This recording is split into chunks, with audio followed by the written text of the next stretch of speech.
निरंजनाय तत्सूर्यं येन तस्मै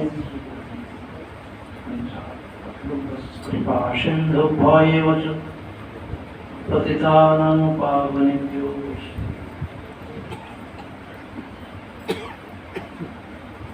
এতক্ষণ সময় পর্যন্ত আমরা উপস্থিত প্রপঞ্চচরণ পাদগণের শ্রীমুখ থেকে হরিকথা শ্রবণ করছিলাম।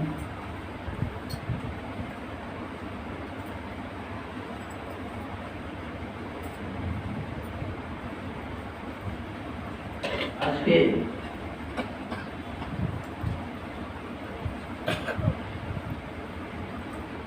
হরিকথা কীর্তন করবার মতো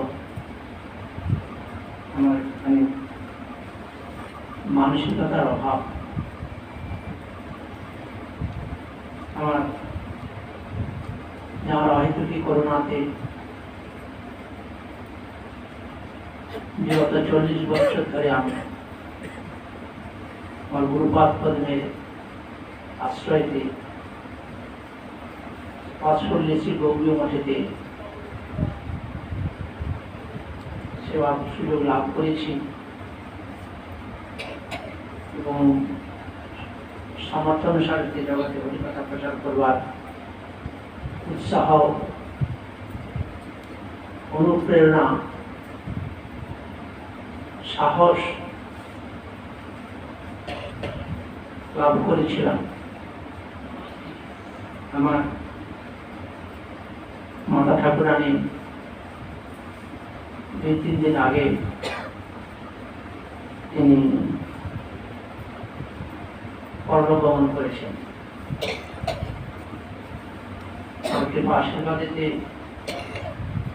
আমি পারমার্থিক জগতেতে এই জায়গায় এসে উপনীত হতে সক্ষম হয়েছি। মহাপ্রভু বলেছিলেন জগৎ সংসারে অনেক প্রকার দুঃখ আছে এবং সমস্ত দুঃখের মধ্যে মৃত্যু দুঃখটা সর্বোত্তম দুঃখ। সব থেকে গভীর দুঃখ হচ্ছে মৃত্যু দুঃখ। আবার সেই দুঃখটাকে মহাপ্রভু সামগ্রিকভাবে কিন্তু প্রাধান্য না দিয়ে তিনি বলেছিলেন বৈষ্ণবের বিরহ দুঃখটাই সব থেকে বড় দুঃখ। মাতা ঠাকুরানী পরমা বৈষ্ণবী ছিলেন। বিবাহেতে তার পরলোকগমনেতে আমি নানাভাবেতে পারমার্থিক অভিভাবক, ভজনের উৎসাহ প্রদানকারী এবং আমার ভক্তি লাভের জননী স্বরূপা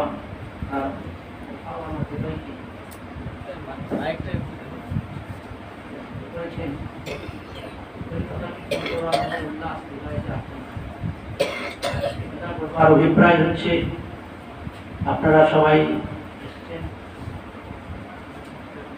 আপনারা কি আশীর্বাদ করবেন যেন আমি আপনাদের সবার কি আশীর্বাদ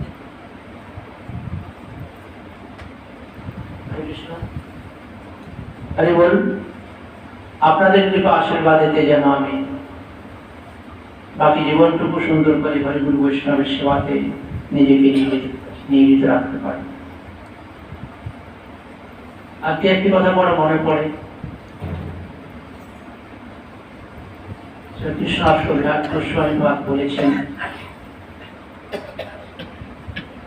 শ্রীমান চৈতন্য মহাপ্রভু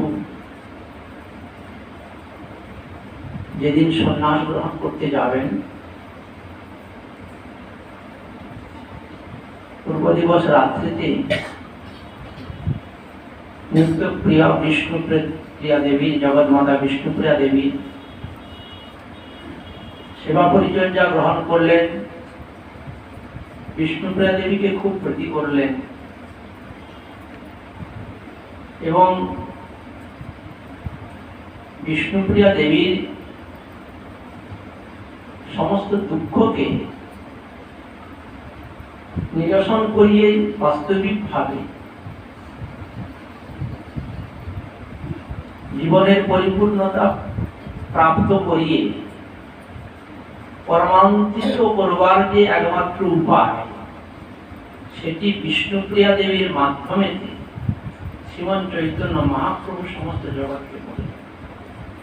আমরা হামেশা একে ওকে অনেক কথা বলতে পারি, কিন্তু একান্ত প্রিয়তমা জন যিনি, তার সঙ্গে কিন্তু কোন প্রকার কপটতা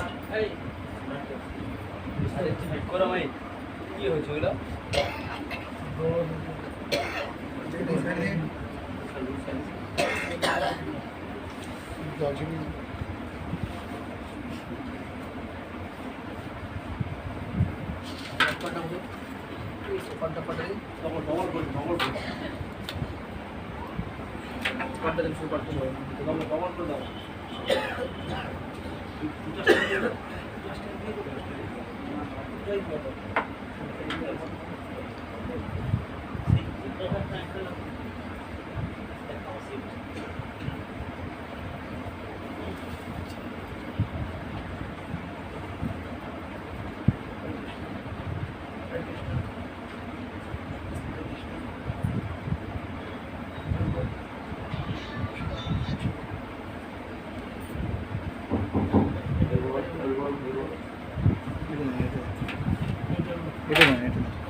এটা দাও, এটা দাও, হ্যাঁ এটা হচ্ছে।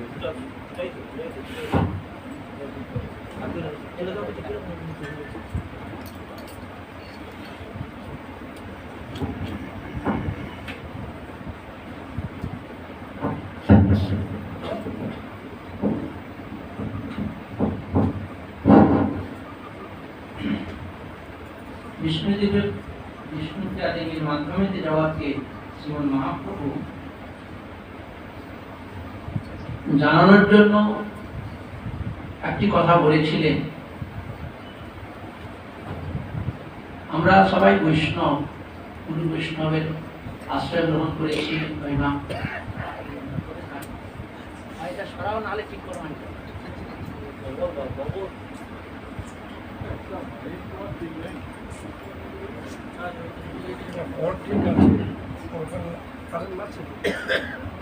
বিষ্ণুপ্রিয়া দেবী মহাপ্রভু বললেন যে কথাটাকে ভালো করে বুঝবেন। মহাপ্রভু বলছেন, জগতে দেখো যত মিছা করি সব লেখো, সত্য সবে এক ভগবান। মহাপ্রভু বললেন, জগতে দেখো যত মিছা করি সব লেখো, সত্য সবে এক ভগবান। তাহলে এই কথাটুকুকে বিশ্লেষণ করুন, এই কথাটুকুকে আলোচনা করুন। আমরা কি জগতে সবকিছুকে মিথ্যা বলে মনে করতে পেরেছি একটু? আমরা কি শ্রী গোবিন্দকে সত্য বস্তু, আমার একান্ত প্রয়োজনীয় বস্তু, প্রিয়তম বস্তু বলে মনে করতে পেরেছি? যদি কোনো জীব এর মনে করতে পারে, তাহলে তিনি পূর্ণতা প্রাপ্ত হবে, সব অভাব দূরীভূত হয়ে যাবে, সব জিনিসের পরমানন্দে সক্ষম হবে। যার কোনদিন জগৎ সংসারের প্রতি,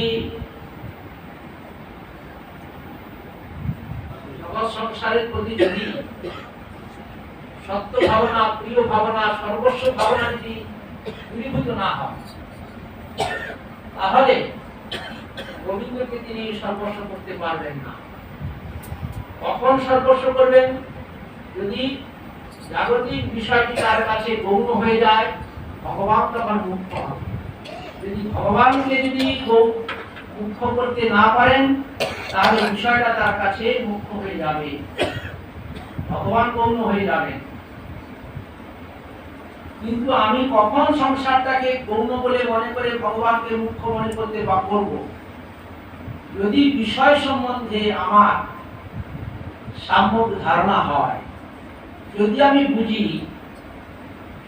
আমার মুখের সামনে যে সুশীতল সুবাসিত যে বাড়িটি, জলের গ্লাসটা ধরা হয়েছে, তৃষ্ণাতে আমার প্রাণ ওষ্ঠাগত ঠিকই, আমি একদিন জলের জন্য খুব ব্যাকুল হয়েছি ঠিকই, এমন অবস্থায় আমার সামনে শীতল জল দেওয়া হয়েছে, আমি ওটাকে দেখেই স্পর্শ করে শীতলতা অনুভব করে খুব আনন্দিত হয়ে যায়। পান করে তৃষ্ণা নিবারণের আগে স্পর্শেতে দর্শনেতে আমার আনন্দিতে মন ভরে যায়। প্রবল তৃষ্ণার যে কষ্ট সেটা আমার আপনা আপনি তখন লাঘব হতে শুরু করে। কিন্তু যদি আমি বুঝি ওই শীতল জলের সঙ্গে বিষ মিশ্রিত আছে, এটা তোমার সুখের থেকে তোমার জীবনহানি দুঃখের কারণ হতে পারে, যত তৃষ্ণার্তই হই না কেন আমি, জলের জন্য প্রাণ চলে যাওয়ার মতো অবস্থা হলেও আমি সেই শীতল জল নাকি প্রাণ পান করবো কি? কোনদিন করবো না। ঠিক বিষয়টিকে সেরকম ভাবে ভগবানকে ব্যক্তি রেখে জগৎ সমাজের সমাজে বস্তুকে যদি কখনো এরকম ভাবে অনুভব করতে সক্ষম হয়, এটা সর্বদা হবে দুঃখপ্রদ।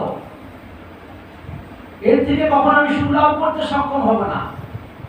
এই বস্তু কখনো আমার নিত্য সাথী সঙ্গী হবে না। নিঃশর্ত ভাবে যে কোনো দিন যে কোনো সময় এই বস্তু থেকে আমি বিচ্যুত হব, অথবা এই বস্তু আমাকে ত্যাগ করে চলে যাবে। সুতরাং এই বস্তুর প্রতি মোহ আসক্তি আমার অত্যন্ত অজ্ঞতার পরিচয়। এর প্রতি যে আমার আসক্তি মমতা, সেই আসক্তি মমতাটি আমার জীবনের সব থেকে ব্যর্থতার কারণ। যদি বুঝতে পারে সার্থকতা কি করে লাভ হবে, নিত্য বস্তু কোনটি, কাকে আশ্রয় করলে পূর্ণতা লাভ হবে, কাকে আশ্রয় করলে আমার জীবনের অভিপ্রায় সুখ আনন্দ লাভ হবে, তখন সেটি অনুসন্ধান করতে এবং অনুসন্ধান করবার পরে অনুসন্ধান লাভ করলে সেই বস্তু প্রাপ্তির জন্য তিনি সচেষ্ট হতে সক্ষম হন। গুরু বৈষ্ণব কি করেন? গুরু বৈষ্ণবের কাজ কি? আমার অজ্ঞানতাকে দূরীভূত করে দিলেন। কি অজ্ঞানতা? অনেক বড় ডিগ্রি তো আছে। এই অজ্ঞানতা গুরু বৈষ্ণব আমাদের এই অজ্ঞানতাকে দূরীভূত করে অবস্তুতে বস্তু জ্ঞান। বিষকে অমৃত মনে করে পান করবার জন্য যে অভিলাষ আমার, দুঃখকে সুখময় বস্তু বলে আলিঙ্গন করবার যে আমার অভিলাষ, সেই বুদ্ধিটাকে গুরু বৈষ্ণব নাশ করিয়ে দিয়ে দিব্য জ্ঞান যেটি, সেটি কেবলমাত্র তুমি সুখ আনন্দ যে লাভ করবার জন্য এই বস্তুর জন্য ব্যক্তির জন্য পাগল হয়েছ, এটা এখানে হবে না। একমাত্র এটা বাস্তবায়িত হবে, সার্থক হবে যদি পরমানন্দময় নিত্য বস্তু ভগবানেতে তুমি সংযোজিত হতে পারো। আমরা বিষয় উন্মত্ত জীব, সাধুগুরু বৈষ্ণবের কথা শুনবো না, বুঝবো না। সাধুগুরু বৈষ্ণব যা বলেন সেটি কখনো তার ব্যক্তিগত কথা বলেন না। সাধুগুরু বৈষ্ণব যা বলেন সেটি কেবলমাত্র ভগবান শ্রীমুখনিষ্ঠিত বাণী, শাস্ত্রীতে যা বলেছেন সেটাকেই জগতের কাছে বলে থাকে। জগতের কাছে চৈতন্য মহাপ্রভু অনেক কথা বলবার কথা বলেন নাই। শ্রীমৎ চৈতন্য মহাপ্রভু শুধু বলেছেন একমাত্র কৃষ্ণ ভজন উপদেশ ছাড়া, নিজে কৃষ্ণ ভজন করে জগতের মধ্যে কৃষ্ণ ভজন উপদেশ ছাড়া অন্য কোনো কথা বলবেন না। এটি শুধু চৈতন্য মহাপ্রভুর কথা। যত বেদ বেদান্ত উপনিষদ আছে, শ্রীমদ ভাগবত গীতা, শ্রীমদ ভাগবত, যত কিছু শাস্ত্র গ্রন্থ আছে, জগৎ সংসারেতে যারা ঐকান্তিক বিষ্ণু ভক্ত নন, যারা নিজেদেরকে শাক্ত শৈব মানবভক্ত সৌর অনেক কিছু বলে অভিমান করে থাকেন, তারা জানেন না যে যে দেবতার ভক্ত বলে নিজেকে মনে করে, যে যে দেবদেবীকে আরাধ্য দেব বলে আরাধ্যা বলে মনে করে, যে যে শাস্ত্র পুরাণকে তার সর্বস্ব করে বসে আছেন, নিখিল শাস্ত্রের সার নির্যাস, সমস্ত পুরাণের প্রতিপাদ্য বিষয় পুরাণ গুরু শ্রী গোবিন্দ, নিখিল শাস্ত্রে সেই কথা বলেছেন, জগতে যত পুরাণ আছে সমস্ত পুরাণকে মন্থিত করে অখিল পুরাণ পুরুষ শ্রীমন্ত চৈতন্য মহাপ্রভু, তিনি সাক্ষাৎ ব্রজেন্দ্র নন্দন, যিনি অনাদি আদি সব কারণের কারণ, যিনি শ্রী বেদ উপদেশ করেছিলেন ব্রহ্মাকে, যার সপ্তাবেশ অবতার বেদব্যাসজি মহারাজ বেদ বিভাজন করে অষ্টাদশ পুরাণকে প্রণয়ন করেছিলেন, সেই সমস্ত কিছুর মূল যে শ্যাম সুন্দর, তার যে করুণা ঘন বিদ্রুপ ও স্বরূপ, ঔদার্য পুরুষোত্তম স্বরূপ ভগবান কৃষ্ণের যে গৌর সুন্দর স্বরূপ, সেই গৌর সুন্দর স্বরূপেতে তিনি এসে বললেন অন্য কোনো কিছু করবার দরকার নাই, কেবলমাত্র তোমার জন্য আমি সব কথা, শেষ কথা, সব কথার সার কথা, নিখিল শাস্ত্রের সার নির্যাস কথা তোমাকে বললাম, তুমি শ্রীকৃষ্ণ ভজনে নিয়োজিত হও। তুমি যদি তোমার চিত্ত বৃত্তকে যদি ভগবান কৃষ্ণেতে নিয়োজিত করতে পারো, তাহলে তোমার সমস্ত সার্থকতা তখন লাভ। যদি তুমি তা করতে না পারো, তা বাদ দিয়ে যা কিছু করবে সবই তোমার ব্যর্থতাতে পর্যবসিত হয়ে যাবে, তোমার সার্থকতা কখনো লাভ হবে না। আমার মতো লোককে বললে হয়তো কথাটা এদিক সেদিক বলা যেতে পারে। বলেছিলেন দিগ্বিজয় পণ্ডিত সরস্বতী দেবীর বরপুত্র কেশব ভট্টকে বলেছিলেন, যে কথা বিষ্ণুপ্রিয়া দেবীকে বললেন, পূর্বেতে সেকাল নিমাই পণ্ডিত রূপে ছোট্ট ছেলে যখন বালকা লীলা করেছিলেন শ্রীমন্ত চৈতন্য মহাপ্রভু, তখনই তিনি বলেছিলেন, পণ্ডিত তুমি ভালো করে বুঝে রাখো, জগৎ সংসারে কোনো সুখ আনন্দ কিছু নাই, কেবলমাত্র আনন্দময় হচ্ছেন ভগবান, তুমি তাতেই নিয়োজিত হও। এইসব পাণ্ডিত্য প্রতিভা দিয়ে অনেক টাকা পয়সা রোজগার করবে, অনেক ঐশ্বর্য বৈভব লাভ করবে, এটা বিদ্যার সার্থকতা নয়। ঈশ্বর ভজিলে সে বিদ্যা সত্য কহে, সেই সে বিদ্যার ফলে জানিও নিশ্চয় কৃষ্ণ পাদ পদে যদি চিত্ত বৃত্ত হয়। চৈতন্য মহাপ্রভু তো ছোটবেলায় বলেছেন, সমগ্র ভক্তগণের মাধ্যমে নিত্যান্ত প্রভেদা ঠাকুরের মাধ্যমে যে বললেন, জীবের দ্বারে গিয়ে কৃষ্ণ ভজন শিক্ষা দাও, আর কিছু বলবে না, কিছু বলাবে না।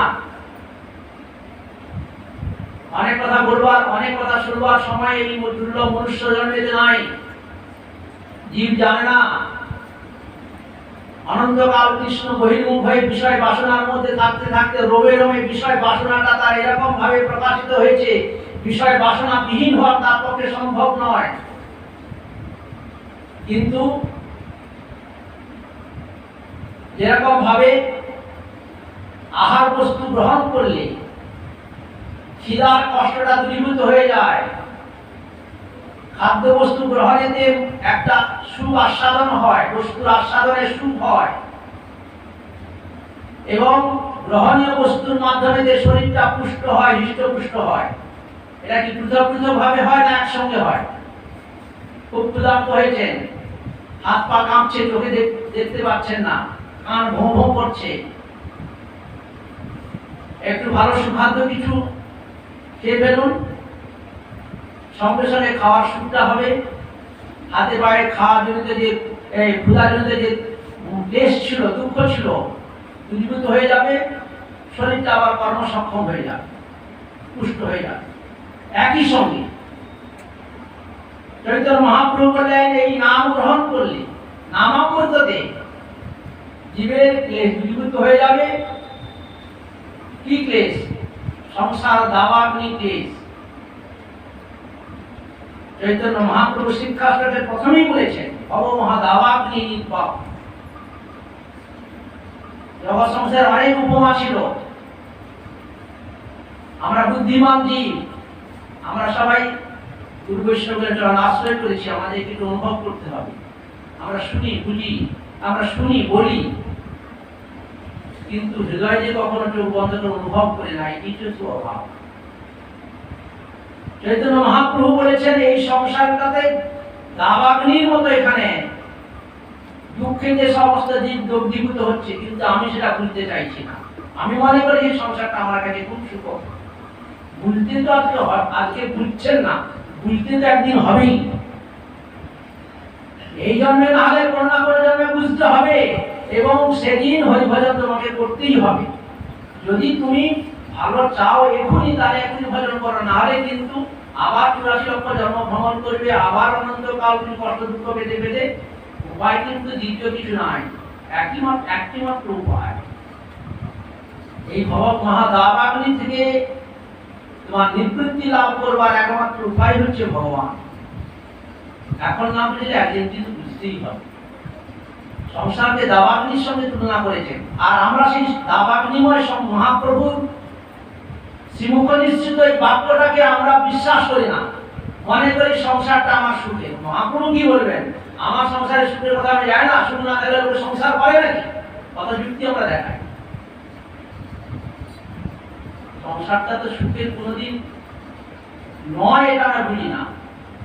আরে সংসারে তো সুখ দুঃখ থাকবে, সংসারে ভালো মন্দ থাকবে, সংসারের জন্য সুখের জন্য তো সংসার করা, সুখের লাগিয়ে এই ঘর বাঁধবো বলে বলি আমরা। সংসারে সুখ নাই করে যারা অত লোক সংসার করছে সবই বোকা নাকি? তার অত লোক সংসার করছে সুখের জন্য, তাহলে চৈতন্য মহাপ্রভুর কথাটা তাহলে মিথ্যা, তিনি জানেন না। তা কি করে জানেন? কম বয়সে তো শুনে নাচি চলে গেছে, সংসারে কিছু আস্বাদন করেছেন না জীবন জীবন। হ্যাঁ, চৈতন্য মহাপ্রভু বললেন সংসারটা দাবাগ্নির মতো। এই শব্দের অর্থটা কি জানেন? সংসারেতে দাবাগ্নি মানে বনের কথাটা বুঝবেন। বনের মধ্যে অনেক বড় বড় গাছপালা আছে, ছোট ছোট লতা গুল্ম আছে। বড় বড় গাছের ঘর্ষণেতে একটা আগুন প্রজ্বলিত হয়, একটা সেই আগুনেতে শুকনো কাঁচা ছোট বড় যত বৃক্ষ থাকে সব দাউ দাউ করে জ্বলতে থাকে। আপনা আপনি সেই দাবাগ্নির প্রভাবেতে যত ছোট ছোট লতা গুল্ম থাকে সেগুলো সব ফুটতে থাকে। এই দাবাগ্নিটিকে বনের বৃক্ষের আগুনটাকে কেউ লাগিয়েছে কি? কেউ লাগায় না। কিভাবে হলো না, গাছে গাছে ঘর্ষণেতে আগুনটা আপনা আপনি তৈরি হলো। মহাপ্রভু সংসারের অশান্তিটিকে দুঃখটিকে দাবাগ্নির সঙ্গে কেন বললেন? এই সংসারে আগুনটা কেউ লাগিয়ে দেয় নাই। সংসারে যারা অবস্থান করছেন, সেই সংসারে অবস্থানকারী সংসারী জীবগণের মধ্যে পরস্পরের মতবিরোধ, পরস্পরের সংঘর্ষ থেকে আগুনটি প্রজ্বলিত হয়, অশান্তির আগুন। যে আগুনকে জুড়াবার জন্য কোনো ব্যবস্থা নাই। বনের দাবাগ্নিকে কেউ নিভাতে পারবে? কতবাতি জল ছুটবেন? বনের মধ্যে গাছপালার মধ্যে তো দমকলে গাড়ি ঢুকবে না। সুবিশাল সমস্ত সব বৃক্ষ দাউ দাউ করে চলছে, কি দিয়ে নির্বাপিত করবেন? কোনোভাবে দাবাগ্নি নির্বাপন করবার কোনো ব্যবস্থা আছে? আর আপনা আপনি যত তৃণগুল্ম আছে সেগুলো সব পুড়ে ছাই হয়ে আছে, সেগুলোকে বাঁচাবার কোনো উপায় নাই। কোনো উপায়তে দাবাগ্নিকে নির্বাপন করতে পারবেন না। ঠিক সংসারে যে অশান্তির আগুন, সেই অশান্তির আগুনটিকে নির্বাপন করবার কোনো ব্যবস্থা সংসারে নেই। যে ব্যবস্থাটি দিয়ে করবেন সেটাও দুঃখপ্রদ ব্যবস্থা। সেই দুঃখপ্রদ ব্যবস্থার দ্বারা দাবাগ্নি দুঃখটাকে নির্বাপন করতে পারবেন না। কিন্তু চৈতন্য মহাপ্রভু বললেন তাহলে আকাশে ওই যে দাবাগ্নি বনের যে দাবানলেতে সব বন পুড়ে ছাই হয়ে যাচ্ছে পরপর করে, এই শিখাতে পরপর সমস্ত বনকে জ্বালিয়ে দিচ্ছে। সেটাকে জাগতিক ভাবে হয়তো কোনো ভাবে নির্বাপন করতে না পারলেও, যদি কোনো ক্রমে আকাশেতে খুব ঘন কালো মেঘ হয়, আর সেই মেঘ থেকে যদি ভারী বর্ষণ হয়, তাহলে কি বনের সেই আগুন থাকবে বাবা? আর সব আগুন নির্বাপিত হয়ে যাবে। এবং যে সমস্ত লতা গুল্ম যেগুলো পুড়ে ছাই হয়েছে, সেই শীতল জল প্রাপ্ত হয়ে তাদের যে মূলগুলো যেগুলো থেকেছে সেগুলো থেকে আবার উদ্ভূত হবে, আবার প্রলোভিত হবে, আবার তারা ধীরে ধীরে ধীরে ধীরে উজ্জীবিত হতে সক্ষম হবে। ভগবান শ্রী গোবিন্দ নাম রূপে জগতে অবতীর্ণ হয়েছেন চিত্তাগ্রস্ত জীবকে দুঃখ থেকে অব্যাধি দিয়ে সুখ প্রদান করবার জন্য।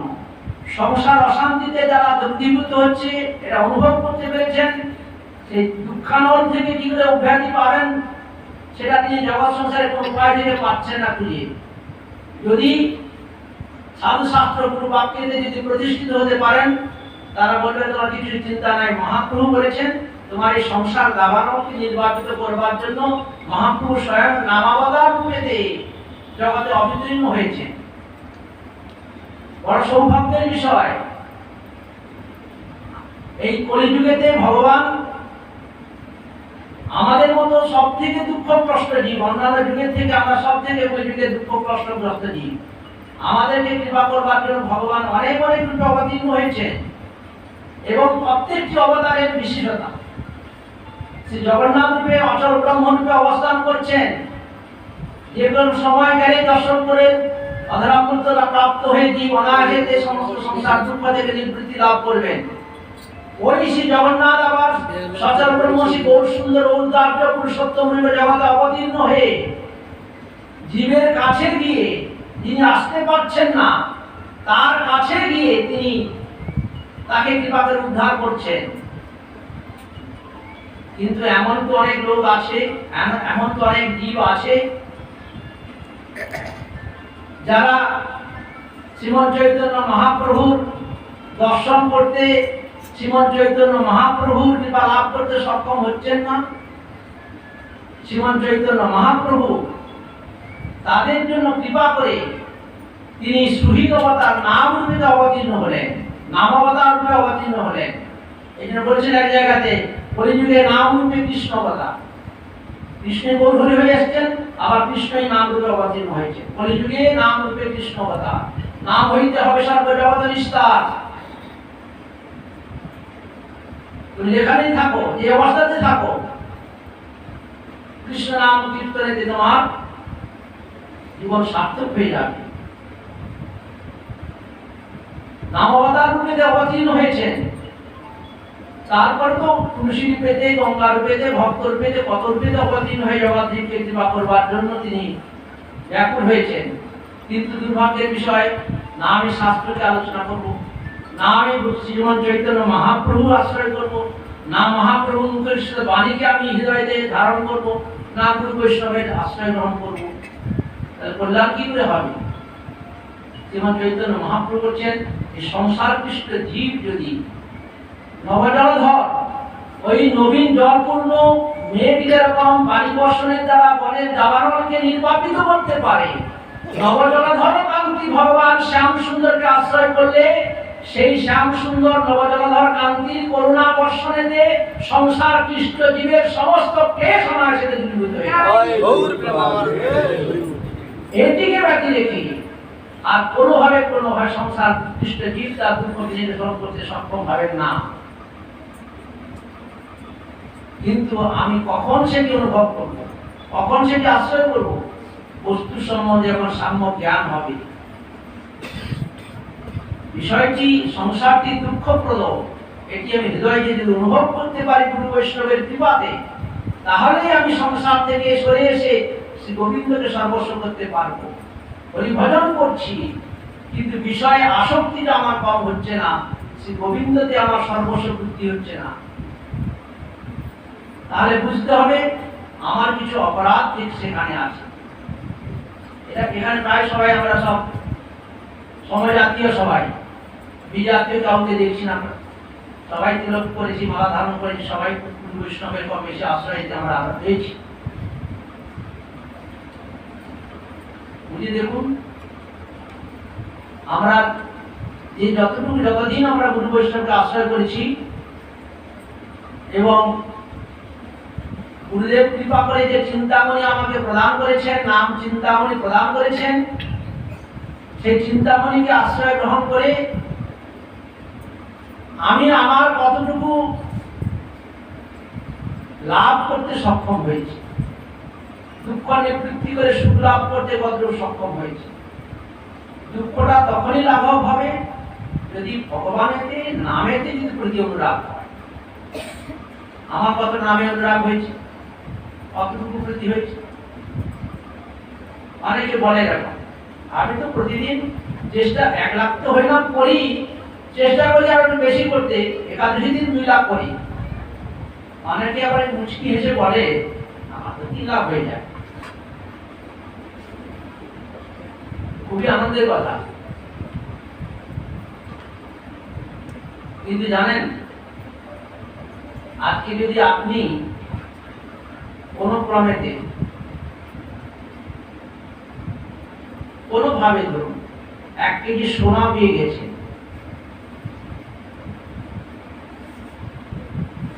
লোকে দেখাবেন? বলবেন আমি 1 কেজি সোনা পেয়েছি? বা আপনি সেটা কার কাছে বলবেন? কালকে বাজার থেকে আসার সময় সন্ধ্যার সময় পায়ে কি এটা লেগে গেল, তার টর্চ দিয়ে দেখলাম চকচক করছে, কি বস্তু মনে করে উঠিয়ে এসে দেখলাম সেটা 1 কেজি সোনা ছিল। বলবেন কাউকে? বলবেন না। কেন বলবেন না? কেন বলেন না? কেন? যদি কেউ নিয়ে যায়, যারা ভজন করে তখন তারা কখনো বলবেন না আপন ভজন কথা না কইবি কথা। কেউ যদি হরিনাম করে, কেউ যদি ভগবানকে ভক্তি করে, তিনি বলবেন না। পরন্তু তিনি বলবেন জগতে সবাই ভজন করছে, আমি করতে পারছি না, আপনারা ভজন করছেন, আপনারা কৃপা করুন যাতে আপনাদের কৃপাতে আমি একটু ভজন করতে পারি। আপনারা ভজন করছেন, আপনাদের কৃপার মাধ্যমে যে আমার মধ্যে ভজন করবার উৎসাহ তৈরি হবে, ইচ্ছা তৈরি হবে। ফলবন্ত বৃক্ষ তো নিচু হয়, আর কি হয়? যে গাছের পেঁপে হয় না, যে গোলাপ গাছের ডাঁটাতে গোলাপ হয় না, তার ডাঁটাগুলো লম্বা লম্বা হয়ে আকাশে দিকে উঠে যায়। বুঝছেন? যাদের ভজন সাধনেতে ভগবানেতে যাদের ভক্তি হয় তাদের মধ্যে সেই ভাবটা আসে। আমি উপদেশ করবার জন্য আসি নাই, স্মরণ কীর্তনেতে আত্মানুভূতি লাভ করবার জন্য, নিজের সংশোধনের জন্য। নিজের বিবেকের মধ্যে যা বলছি সেটা আমার মধ্যে নাই, বলছি তখন আমার মধ্যে আসা উচিত, এই ভাবনাটা লাভ করবার জন্য স্মরণ কীর্তন। বাচ্চা ছেলে স্কুলে গিয়েছে, সে বিদ্যা কিছু বুঝে না, পরবর্তীকালে স্কুলে আমি বিদ্যা হয়ে চাকরি করব, মানে টাকা রোজগার করবো, স্বজন পরিকল্পনা করবো, এসব কিছু বুঝে না। বাচ্চা ছেলে তো মাস্টারমশাই বলছেন সেটা শুনছেন, যখন জিজ্ঞাসা করছেন বা বাড়িতে বলে আজকে স্কুলে গেছি কি বললো, কি পড়িয়েছে গল্প শুনি একটুখানি। প্রহ্লাদ মহারাজকে যেমন বলেছিলেন, আরে গ্রুপ ডিতে তুমি এতদিন ছিলে, কি পড়েছো শুনি, ভালো কি বুঝেছো বলো তো দিকে একটুখানি। যে কথাটা শুনেছিলেন সেই কথা বলে দিলেন, গুরু নারদের কাছ থেকে শুনেছিলেন, গুরুদেব বলেছিলেন এই কথাটি আমি ভুলে গেছিলাম, আজকে স্মরণ করে বললাম। আমার মধ্যে সেই ভাবনাটা নাই, যখন আমি স্মরণ করে বললাম তাহলে আমার মধ্যে তো সেই ভাবনা আসা উচিত। এটা বিবেকের একটা দংশন তৈরি হয়, ধারণা তৈরি হয়। এই জন্য হরিকথাটি হচ্ছে পরস্পরের মধ্যে বৈষ্ণবগণের সঙ্গেতে যে কথার মাধ্যমে আমার ভজন করবার স্পৃহাটা তৈরি হবে, বা আমি যা করছি সেটা কতটুকু আমার পক্ষে ভজন অনুকূল হচ্ছে, উন্নতি হচ্ছে, কতটুকু ভগবত প্রীতি আমার লাভ হচ্ছে। যদি না হয়ে থাকে, কি করে প্রীতি লাভের জন্য আমাকে সচেষ্ট হতে হবে, এই বুদ্ধি তৈরি হওয়াটাই হচ্ছে সাধুসঙ্গ বা এই কথাটি হরিকথার সার্থকতা। কিছু গল্প বললাম, কিছু ক্রীড়া কথা বললাম, কিছু হাসি মজার কথা বললাম, সেটা নয়, ওরা একটু পরে ভুলে যাবেন।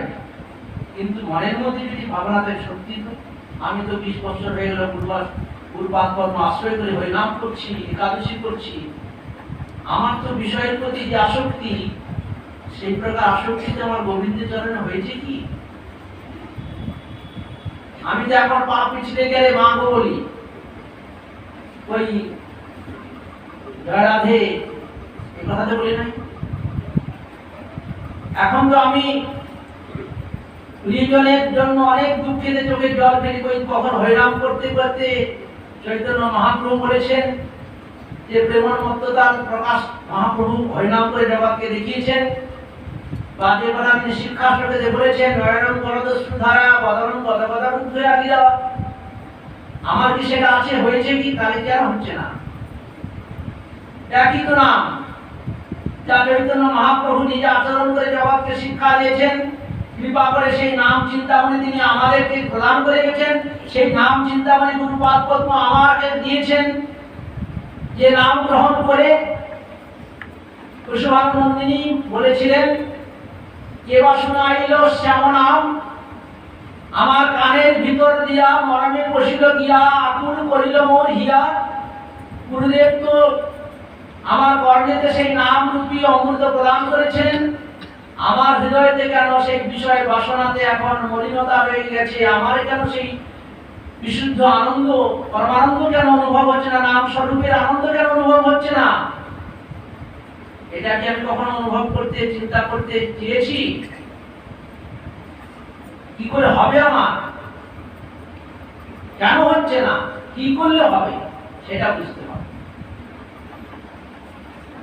নাম সর্বসমর্থমান, নাম সর্বশক্তিমান, নাম অভিন্ন নামী। নামের অনেক অনেক মাহাত্ম্যের কথা শাস্ত্রে বর্ণন করেছেন, গুরু বৈষ্ণব বলে থাকেন, আমিও শুনে থাকি। কিন্তু আমার সেই বিশ্বাস নাই, এবং এর মূল কারণ হচ্ছে ভগবানের এই প্রকার যে ভক্তি, সেই ভক্তিটি গুরু বৈষ্ণবের আগে যদি কারণ বিমল ভক্তি হয়ে থাকে, আপনা আপনি তার মধ্যে সেটি প্রকাশিত হবে। গুরু বৈষ্ণবের চরণেতে যদি কারোর একান্ত ভক্তি করা কেউ হতে পারে, গুরু বৈষ্ণবের কৃপাতে তার হৃদয়তে সেই ভাবনা উদয় হয়। সাধন করে, কোন চেষ্টা দ্বারা, অনুকরণ করে এটা কিন্তু লাভ করতে পারবে না।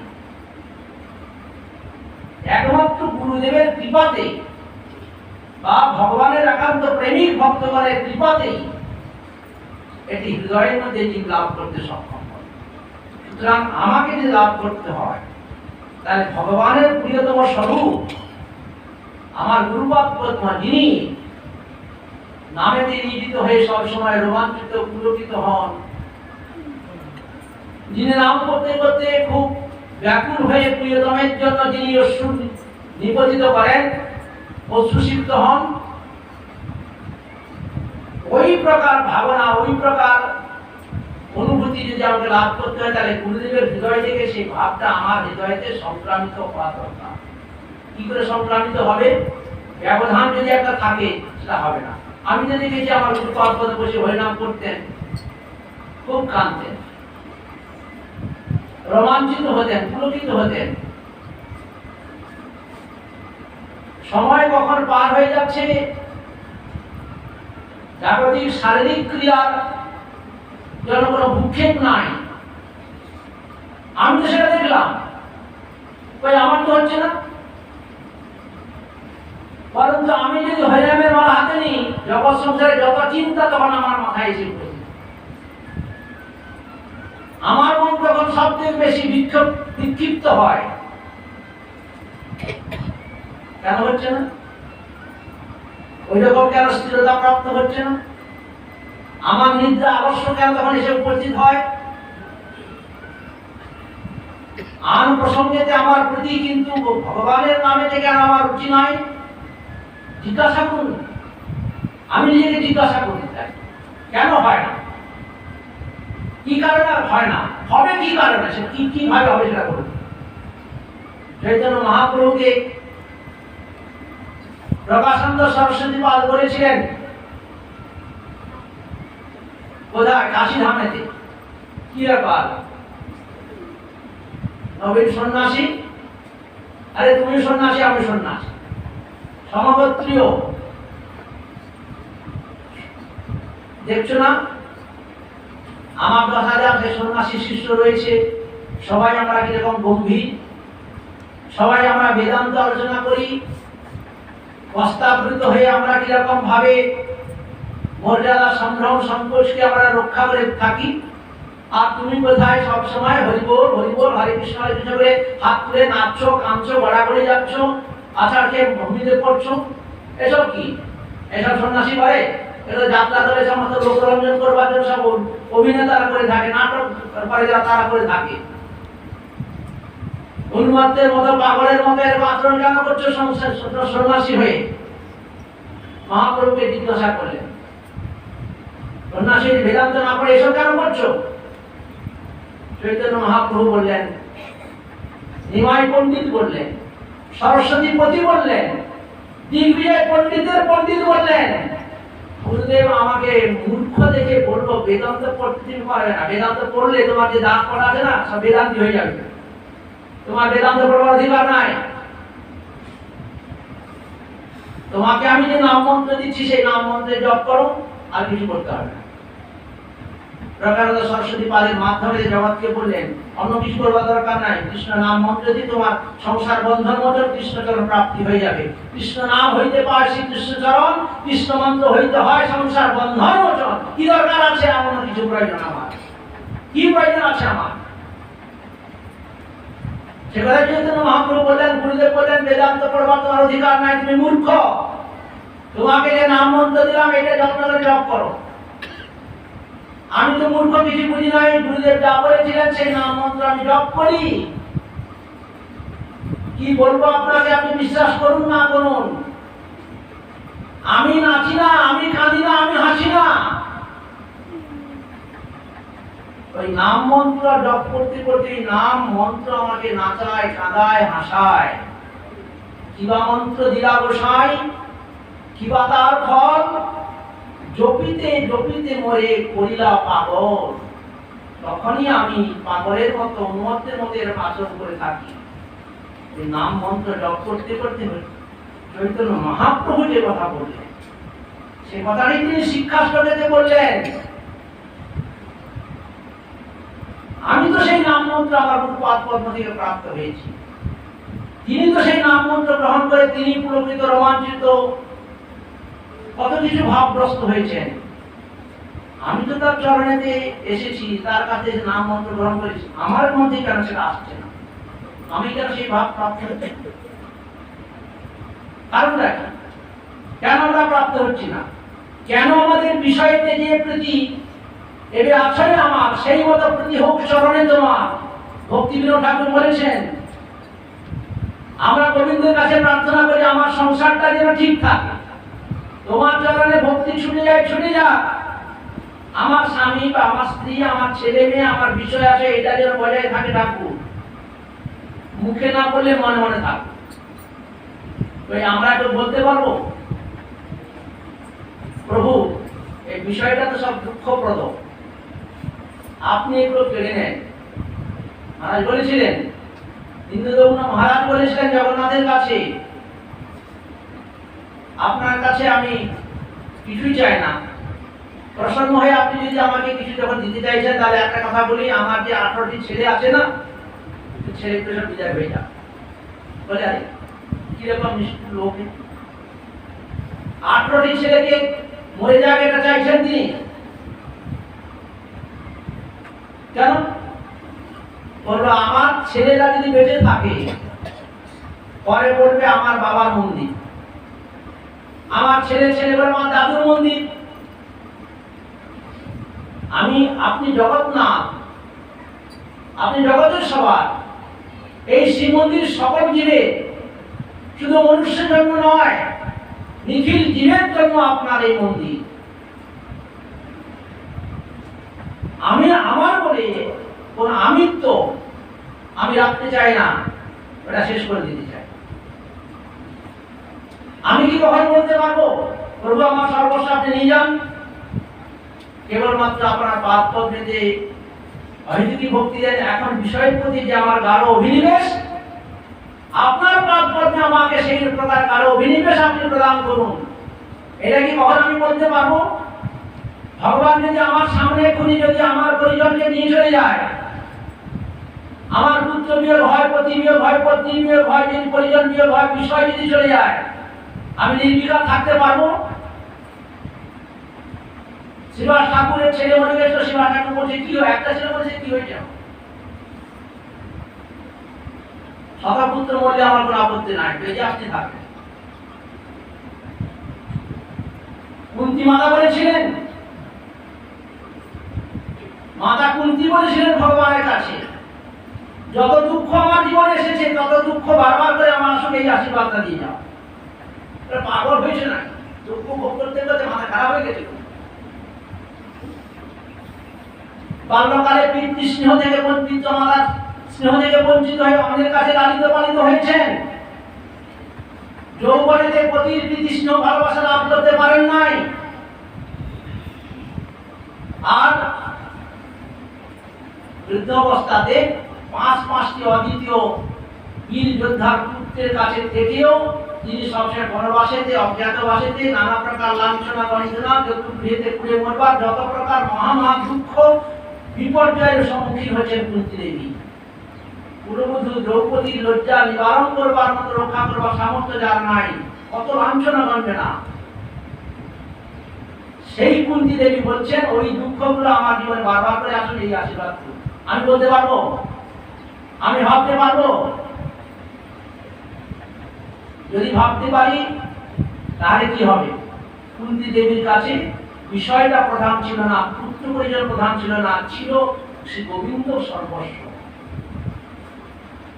সমাকালে দেখিয়েছেন দেবকী দেবী ভগবানের নিত্য মাতা, বাসুদেবের নিত্য মাতা হচ্ছেন দেবকী বসুদেব, ভগবান বাসুদেবের নিত্য মাতা।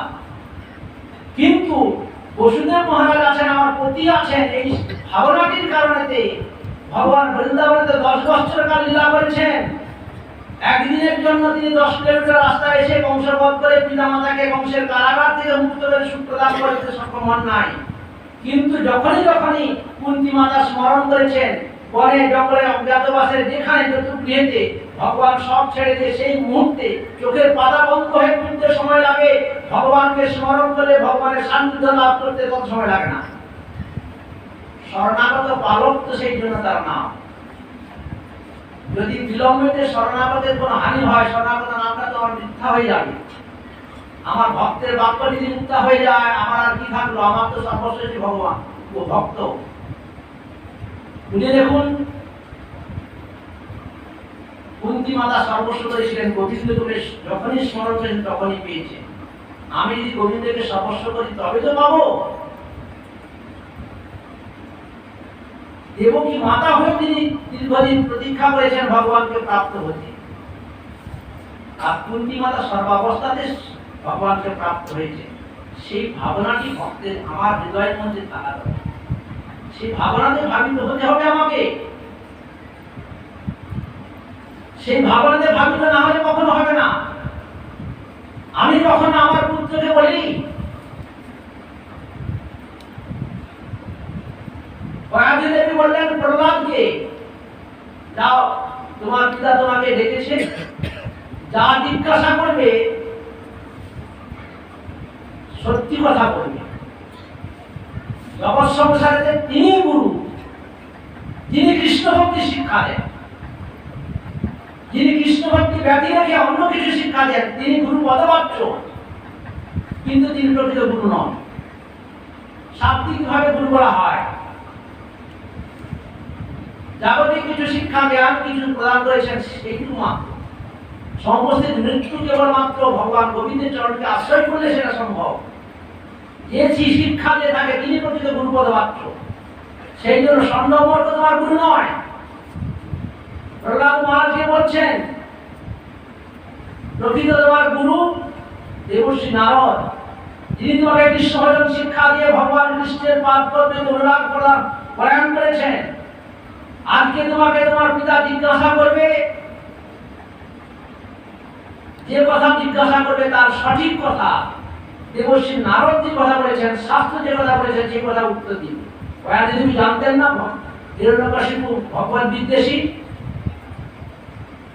কয়াদি তুমি জানতেন না যদি গুরু নারদের কথা যদি বলা যায়, শিক্ষার কথা যদি বলা যায়, হরিভজনের কথা যদি বলা যায়, ভগবানের পাদ পদ্মে ভগবানের শ্রেষ্ঠতার কথা যদি বলা যায়, সর্বোত্তমতার কথা যদি বলা যায়, তাহলে হিরণ্যকশিপু প্রসন্ন হবেন না। প্রয়োজন যে আমার এই কোমল শিশুটিকে, ছোট্ট শিশুটিকে আসান্তে বেড়ে দিবে। কিন্তু প্রয়াদিদেবী কি বললেন, বাবা প্রাণ রক্ষার জন্য মিথ্যা কথা বললে দোষ হয় না, বাবার কাছে গিয়ে ঘুরিয়ে ফিরে এই কথা সে কথা বলিস, সত্যি কথা বললে ভগবানের কথা বলে মেরে ফেলবে, এই কথা বলা দরকার নাই। এই শিক্ষা দিয়েছিল, এই শিক্ষা তো দেন নাই, পরন্তু যা বলেছে সেই কথা বলবার কথা বলেছে। তাতে যদি আমার ছেলেকে যদি মেরে ফেলতে চেষ্টা করে বলুন, কিন্তু আমি জানি এক হিরণ্যকশিপু কেন, এরকম অনন্ত হিরণ্যকশিপু যদি আমার প্রহ্লাদকে যদি মারতে চায় কখন সক্ষম হবেন না। সর্বশক্তিমান ভগবানকে যদি আশ্রয় করে থাকে গুরুপাদ পদ্মের মাধ্যমেতে, জগতে কোনো শক্তি নেই তার কোনো বিঘ্ন উৎপন্ন করে। প্রয়াদি দেবীর সে বিশ্বাস ছিল,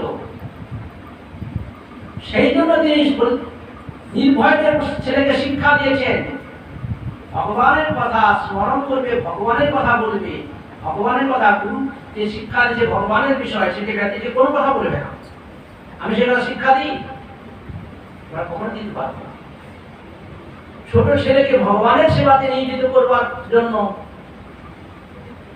আমাদের ধ্রুব মহারাজের মা তাকে, যাও তুমি ভজন করে ভগবানকে প্রাপ্ত হও, তাহলে পিতার থেকে প্রপিতামহ থেকে উচ্চ আসন তুমি লাভ করতে সক্ষম হবে। আমার ছোট ছেলেটা ঘর থেকে চলে যাবে, কোথায় খাবে, কোথায় থাকবে? কত প্রকার হিংস্র জীবজন্তু রয়েছে, শীত গ্রীষ্ম বর্ষা রয়েছে, কত ক্লেশ রয়েছে, ছেলেটা মরে যাবে, ছেলেটা না খেয়ে দেবে, শুকিয়ে যাবে, এসব কোন চিন্তা করেছেন? পরন্তু বলেন যাও ভগবানের ভজন করো, এই শিক্ষা দিয়েছেন। এইটা প্রকৃত মা। আমি পারবো সেটা দিতে? আমার তো সে বিশ্বাস নাই ভগবান, আমি কি শিক্ষা দেব? আমাদের শ্রী গুরুধামেতে মঠের বাৎসরিক ভূষণের বাৎসরিক উৎসবেতে শ্রীমদ্ ভাগবতে ভক্ত মাতৃভক্তগণের মহিমার কথা বিষয় ছিল বর্ণনা। যাই হোক, সেখানে বিশেষভাবে এই কথা আলোচনা করেছিলাম। এক একটি করে বিষয় কথা, আমাদের জগতে সেই মা, সেই ভূমিকাতে তো আমরা আছি, কিন্তু ওদের ভাব আমাদের ভাব কি এক? ওদের ভাবের জন্য শ্রীমদ্ ভাগবতে ওদের কথা বর্ণিত হয়েছে, ওদের কথা শ্রবণ কীর্তন আমরা করি, ওদের স্মরণেতে ওদের শ্রবণ কীর্তনেতে ভগবান প্রসন্ন হয়ে থাকে, ওদের কথা শ্রবণ কীর্তনের মাধ্যমে। আমাদেরকে সেই ভাবনায় ভাবিত ওই কথার এইটি হচ্ছে বিশেষতা। নিজের মধ্যে কিছু অনুভূতি, কিছু একটি মঙ্গল লাভের একটা প্রশ্ন মনের মধ্যে জাগরিত হবে।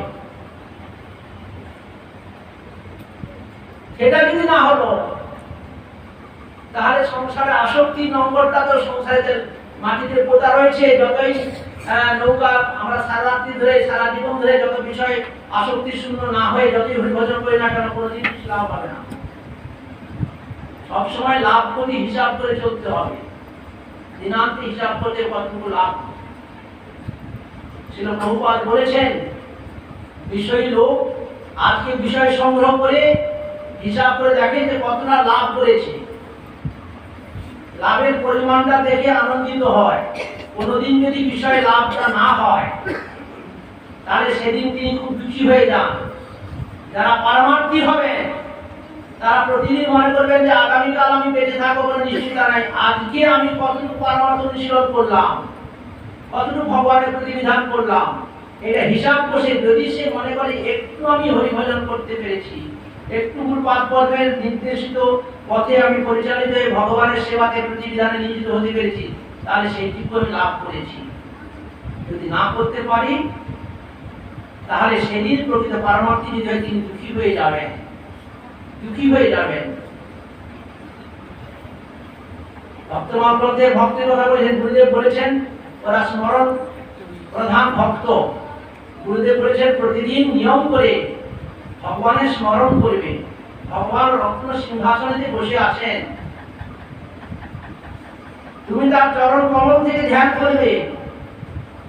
কিরকম সুন্দর চরণ কমল, ভগবানের চরণেতে নকুল ভগবানের চরণেতে কত প্রকার সমস্ত সব চিহ্নাদি রয়েছে, ভগবত পদ চিহ্ন, ভগবানের শ্রীঅঙ্গেতে কত সব বিদ্যুতের মতো চমকিত সমস্ত বস্ত্র, নানা প্রকার অলঙ্কার আভূষণ, ভগবানের দিব্য রূপ, দিব্য কান্তি, দিব্য সমস্ত সব ছটার কথা সব বলেছে, বর্ণনা করেছে। সেগুলো এক এক করে স্মরণ করে ভগবানের মুখমণ্ডল পর্যন্ত স্মরণ করবে। স্মরণের যে পদ্ধতি আছে শিষ্যকে বলে দিলেন গুরুদেব। এখন সেই কথা শুনে ঠিক সেই মতো ভাবে শিষ্য প্রতিদিন শুদ্ধ বসনেতে, শুদ্ধ আসনেতে বসে ভগবানের স্মরণ করছে। একদিন স্মরণ করতে করতে, ভগবানের পাদপদ্ম স্মরণ করতে করতে, ভগবানের পাদপদ্ম শোভাতে চিত্ত তার এরকম নিবিষ্ট হয়েছে, ভগবানের সেই পাদপদ্ম থেকে আর ক্রমান্বয়ে স্মরণটা ভগবানের সর্বাঙ্গ থেকে অগ্রসর হতে পারল না। কেননা ভগবানের পাদপদ্মেতে অনন্ত মাধুর্য, অনন্ত সৌন্দর্য। আমাদের নীলমঙ্গল ঠাকুর শ্রীকৃষ্ণ কর্মামৃত শোকে প্রথমেই বলেছে ভগবানের পাদপদ্ম শোভা কি জগৎ সংসারেতে একজন সৌন্দর্যের অধীশ্বরী আছেন, শোভা দেবী তাকে বলা। সেও সৌন্দর্যের দ্বারা, শোভার দ্বারা জগতে সবাইকে মুগ্ধ করে। আমরা তো সুন্দরের প্রিয়সী, সবাই সুন্দর কিছু দেখলে তাতে আমরা আকৃষ্ট হয়ে যাই, সে মানুষই হোক, ফুল হোক, আর যাই যে বস্তু হোক না কেন। সেই জন্য ওই শোভার মানেতে খুব অভিমান, যে সবাই আমাকে দেখে খুব আকৃষ্ট হয়, আমার প্রতি মুগ্ধ হয়। যদি জগৎ সংসারে আমার থেকে কোন সুন্দর যদি কেউ থেকে থাকে, আর কেউ যদি সুন্দর শোভায়মান কেউ হয়, তাহলে আমি তাকে আমার উপযুক্ত পাত্র মনে করি, আমি সব দিনের জন্য প্রিয়তম রূপে তাকে আমি বরণ করি। শোভা দেবী প্রিয়তমের অন্বেষণ করবার জন্য তার থেকে সর্বোত্তম শোভাযুক্ত বস্তুকে, সুন্দর বস্তুকে অন্বেষণ করে ত্রিভুবন ঘুরে ঘুরে আসে। কাউকে পেলেন না, যাকে পাচ্ছেন সেই ওনাকে দেখে বিমুগ্ধ হয়ে যাচ্ছে। যে আমাকে দেখে বিমুগ্ধ হচ্ছে, সে তো নিজের সৌন্দর্যের প্রিয়সী, সে সুখানুসন্ধানী। শোভাদেবী কাউকে আর নিজের উপযুক্ত পাত্র বিবেচনা না করতে না পেরে বিফল মনোরথে ফিরে আসলেন। কিন্তু নীলমঙ্গল ঠাকুর বলেছেন কৃষ্ণ কর্ণামৃতে,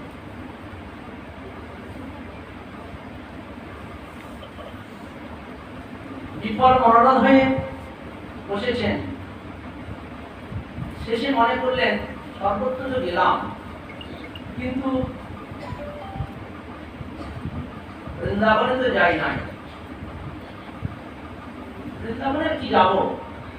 ওখানে সব গোয়ালা করে সব থাকে, গোপপল্লী, গোপীরা থাকে, তা ওখানে আর সুন্দর কি থাকতে পারে?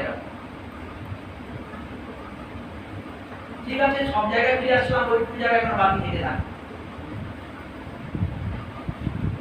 খুব একটা ইচ্ছা নাই, কেন বাকি থাকে বা কেন মনের তৃপ্তি কেন থেকে থাকে, ওই জায়গাটা দেখে আসি যদি কেউ কেউ পাওয়া যায়। বৃন্দাবনে গিয়েছেন,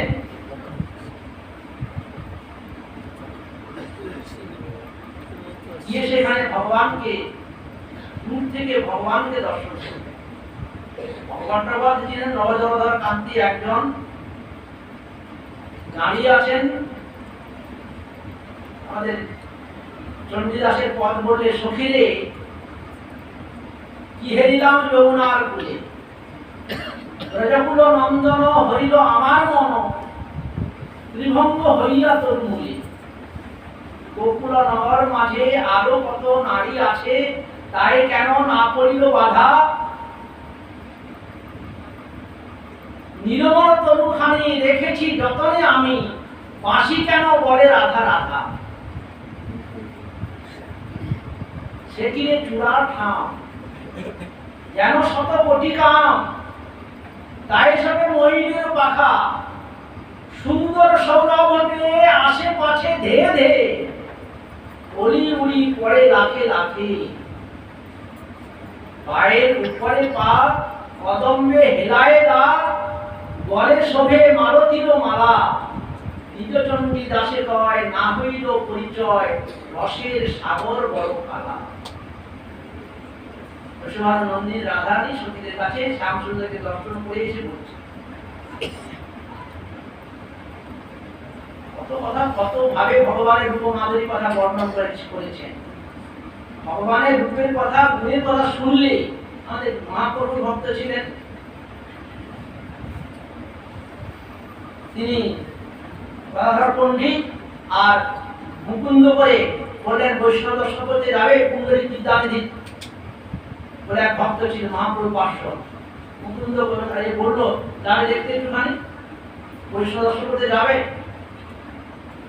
গিয়েছেন, দেখছেন খুব দুগ্ধ ফেরা শোভিত শয্যাতে বসে আছেন, তাম্বুল চর্বণ করছেন, গায়েতে শুকনো একদম আদি কাপড়ের জামা কাপড় পরেছেন, দুই দিকে দুই সেবক সেটা চামড় বেরোন করছেন। বলে এরকম বৈষ্ণব তিলগ্নের মালা নাই করে দেখছি না, সেরকম বৈষ্ণবের ডমঢম দেখছি না, মহাভোগী দেখছি একদম।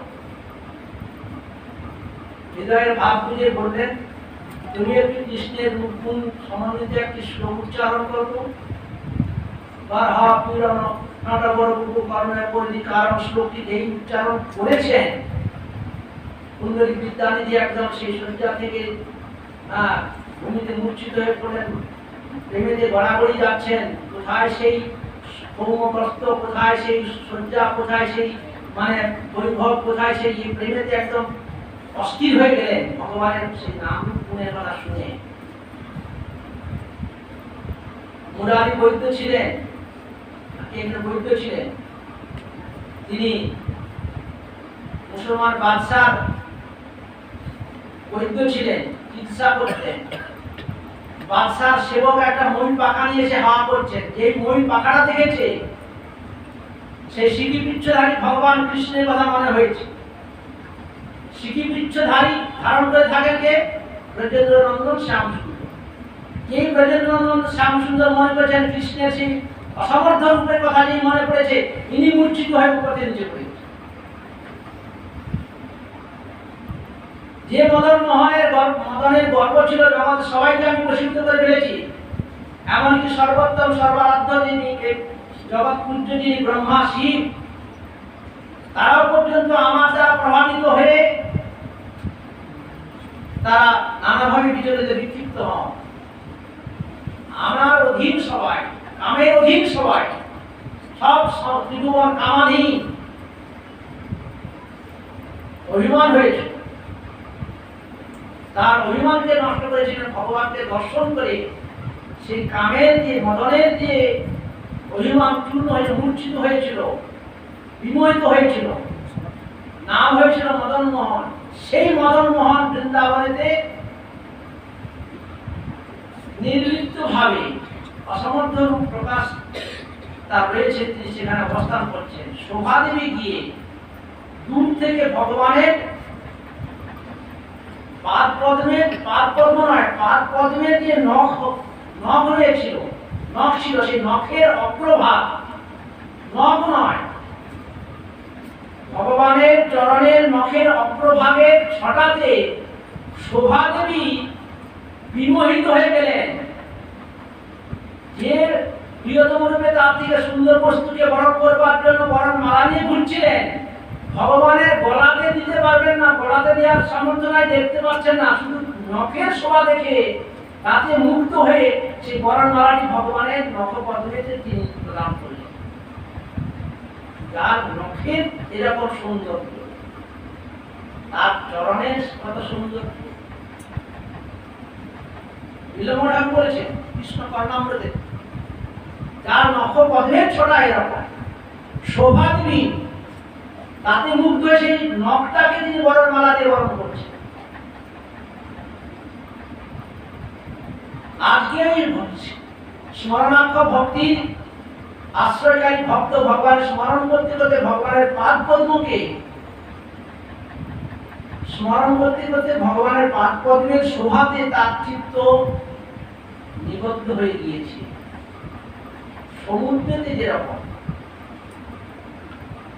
সব সময় উত্তাল তরঙ্গ ঢেউ উঠছে, ভগবানের পাদ পদ্মেতে সেরকম অনন্ত সৌন্দর্য। এক তো শোভাটা বললাম, বুঝলেন কিরকম সুন্দর, আবার সেই সুন্দরটি প্রতি মুহূর্তে আবার নতুন নতুন রূপে প্রকাশিত হচ্ছে। সমুদ্রের ঢেউ যেমন নতুন নতুন ভাবে উত্থিত হয়, ঠিক সেই শোভাটি নতুন নতুন ভাবে প্রকাশিত হচ্ছে। আর যত সেই তরঙ্গ দেখছে, রূপের তরঙ্গ দেখছে, মন তত সেখানে তরঙ্গায়িত হয়ে সেই তরঙ্গের শোভাতে মন আবদ্ধ হয়ে গেছে। চরণ ছেড়ে উপরের দিকে আর স্মরণ করতে পারছে না। 1 ঘন্টা, 2 ঘন্টা, 3 ঘন্টা, 4 ঘন্টা বহু সময় ব্যতীত হয়ে গেছে, চরণ ছেড়ে মন আর সরে আসতে পারছে না। যখন তিনি স্মরণ থেকে যখন সরে আসলেন, স্মরণের যখন স্ফূর্তির বিরাম হলো, তখন অনেক বেলা হয়ে গেছে। আমি শুধু ভগবানের চরণটুকু স্মরণ করলাম। গুরুদেব বলেছিলেন ভগবানের চরণ থেকে সর্বাঙ্গ স্মরণ করতে বলেছিল। আজকে গুরুদেব বাক্যটা পালন করতে পারলাম না, সর্বাঙ্গ স্মরণ করতে পারলাম না, ভক্ত কাঁদতে আরম্ভ করেছে, ব্যাকুল হয়ে কাঁদছেন। আজকে আমি গুরুদেবের বাক্য পালন করতে পারলাম না, আজকে গুরুদেবের আদেশেতে আমি ভগবানের সর্বাঙ্গ স্মরণ করতে পারলাম না, আজকে আমার অপরাধ হয়ে গেল। কেঁদে গিয়ে গুরুদেবের চরণে দিকে পড়লেন, গুরুদেব আপনি আমাকে হয়তো কি কৃপা করুন, আমার অপরাধ মার্জনা করুন। গুরুদেব বলে, কি হয়েছে তোমার, তুমি কি অপরাধ করে? আমি আজকে আপনার আজ্ঞাটা পালন করতে পারলাম না, আপনি যে আমাকে সেবা দিয়েছিলেন আমি সে সেবা করতে পারি নাই। কি করেছিলেন, কি হয়েছে তোমার? বলে, আপনি বলেছিলেন আমি স্মরণ করতে করতে ভগবানের পাদ পদ্ম শোভাতে আমার চিত্ত এরকম নিবিষ্ট হয়ে গেছিল, ওইটাতে কিরকম করে আমার আজকে সারা দিন ব্যতীত হয়ে গেছে আমি জানি না, অন্য কোনো সেবা করতে পারি না, ভগবানের সর্বাঙ্গ দর্শন করতে পারি না। গুরুদেব প্রতি আলিঙ্গন করে বললেন, আজকে তোমার স্মরণ সার্থক হয়েছে, আজকে তোমার স্মরণ সার্থক হয়েছে। কার সার্থক হয়েছে? যিনি গুরুদেবের আজ্ঞা পালন করতে পারেন নাই বলে, যিনি গুরুদেবের কথা মতো অন্য সেবা করতে পারেন নাই বলে অপরাধী হয়ে দুঃখী হয়ে গুরুদেবের চরণে প্রপত্তি স্বীকার করেছে, তার প্রতি গুরুদেব প্রসন্ন হয়েছে,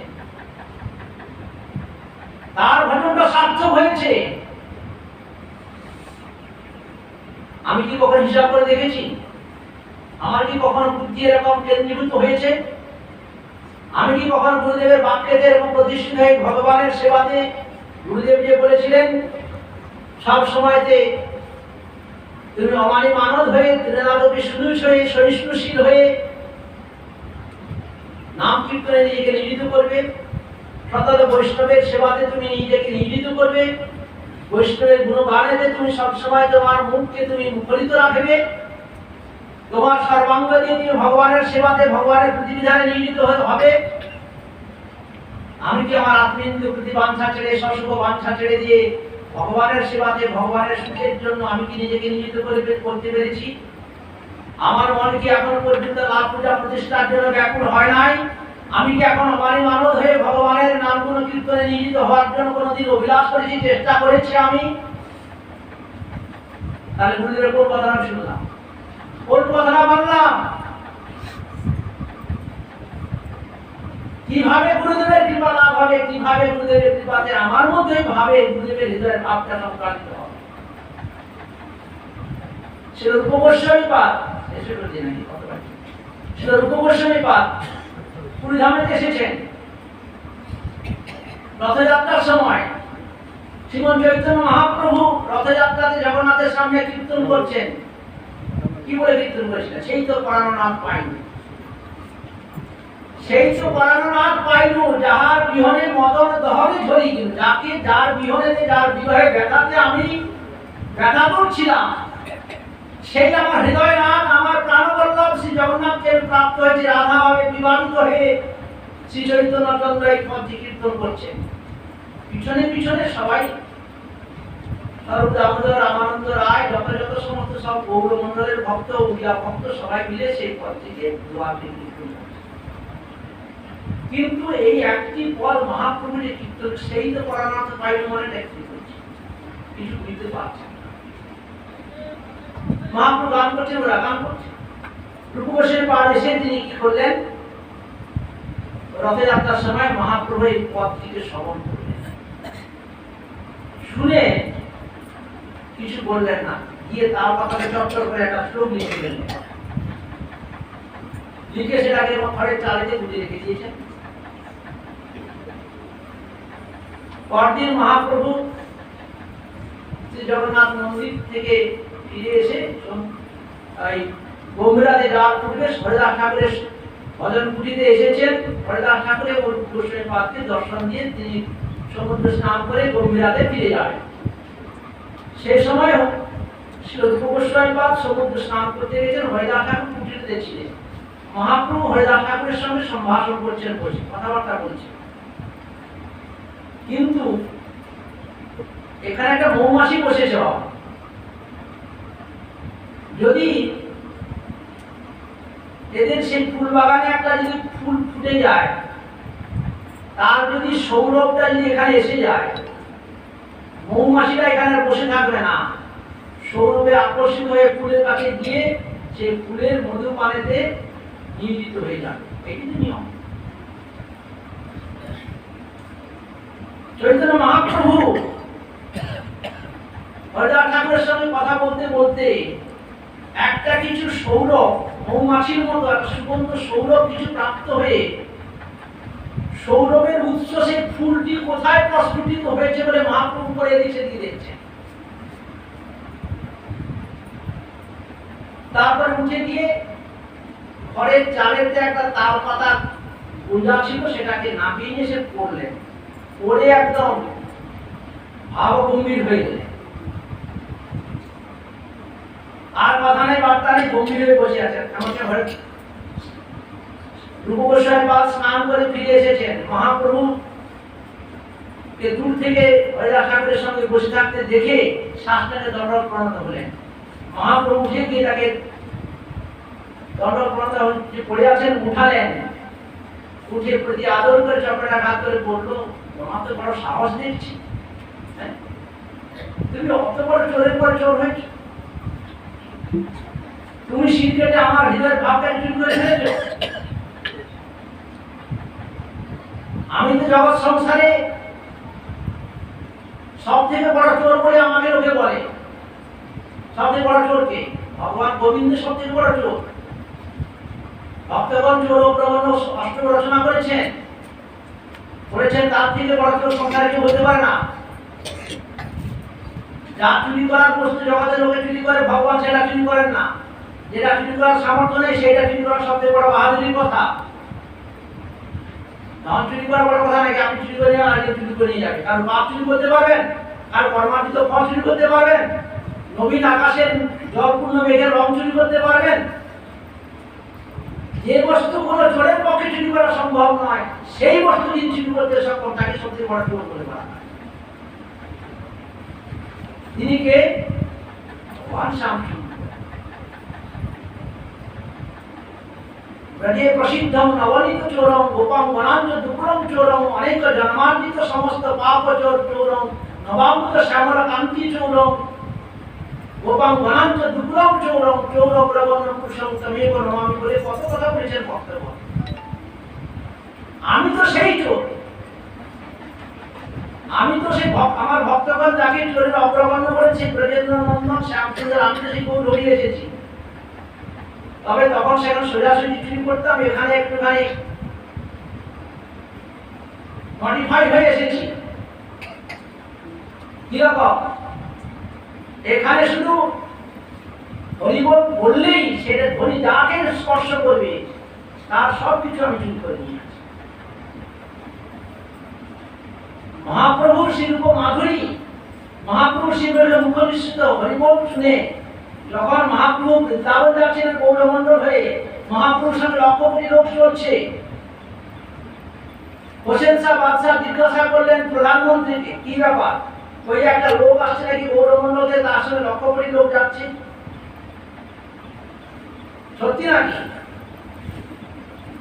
সনাতন গোস্বামীকে জিজ্ঞাসা করলেন। সনাতন গোস্বামী পাঠ বলে, ছাড়ুন ওইটা সামান্য বিষয়। ও একটা কিরকম একটা কম বয়স ছেলে, একটা জানেন, একটা কম বয়স ছেলে, কত 24-25 বছর বয়স হবে, দেখতে কিন্তু সেটা খুব সুন্দর, আর গায়ের রংটা খুব গৌর বর্ণ। তারপরে সেজেছে খুব সুন্দর, চাঁচর চুকর দিয়ে মাথাতে নাই, মাথা নেড়া করে শিখা রেখেছে, তিলমালা ধারণ করেছে, খুব সুন্দর হাত তুলে নৃত্য করে। সেইটা দেখে লোকের মজে গিয়ে তার পিছনে পিছনে সব দৌড়াচ্ছে। হোসেন শাহ বাদশাহ বলল,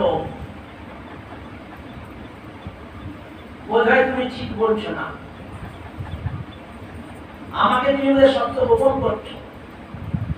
মেঘ দিয়ে সূর্যকে ঢাকবার অপপ্রয়াস তোমার মধ্যে যেন লক্ষিত হচ্ছে। সনাতন গোস্বামী জানেন হোসেন শাহ বাদশাহ হিন্দু ধর্মে হিন্দু দেবতার বিদ্বেষী। যদি আমি বলি চৈতন্য চন্দ্র স্বয়ং ভগবান হিন্দুদের দেবতা আরাধ্যদের, হিন্দু বিদ্বেষী কালে চৈতন্য মহাপ্রভুর বিরোধ করবে, বিদ্বেষ করবে, হানি করবে, ভক্তগণে ক্লেশ প্রদান করবে। সেই জন্য মহাপ্রভু ভগবত্তাকে গোপন করে হালকা করে সাধারণভাবে প্রতিপন্ন করতে চাইলেন। হোসেন শাহ বাদশাহ বললেন, আপনাকে একটা কথা বলি, এই যে আপনি আমার কাজ করছেন, আপনাকে বেতন দিই তো, খেতে পড়তে দিই, বেতন দিই, সুযোগ সুবিধা দিই, সেই জন্য আপনি কাজ করছেন। আমার যে বেগম, আমার যে ছেলে মেয়ে, তাদেরকে ভালো মন্দ খেতে পড়তে দিই, তাদের যা প্রয়োজন সমাধান করি, সেই জন্য তারা আমাকে মানছে, প্রয়োজন মনে করছে। যদি কালকে আপনাকে বেতন না দিই, আপনি আমার কাজ করবেন? আমার ছেলে মেয়েকে যদি কিছু খেতে পড়তে না দিই, ভালো মন্দ কোনো কিছু যদি না দিতেন, আমার কাছে যদি কিছু না প্রাপ্ত হয়, আমাকে কালকে মানবে? তোমার ওই নবীন সন্ন্যাসী কি দিচ্ছে ওদেরকে? দুহাত করে সোনা দিচ্ছে, খেতে দিচ্ছে, পড়তে দিচ্ছে, ঐশ্বর্য বৈভব দিচ্ছে, কিছু দিচ্ছে কি? কিছুই যদি না দিয়ে থাকে, বিনা কারণেতে কেন এত লোক নিজের সংসার, পরিবার, পরিজন সব কিছু ছেড়ে দিয়ে উনার সঙ্গে দুহাত তুলে হরিবল হরিবল বলে উনার পিছনে পিছনে কেন ধাওয়া করছে? আমি যদি আপনাকে কিছু না দিয়ে আপনি কালকে আমাকে ছেড়ে দিবেন, উনি কিছু দিচ্ছেন না, ওনাকে কেন না ছেড়ে ওনার পিছনে কেন চলছেন?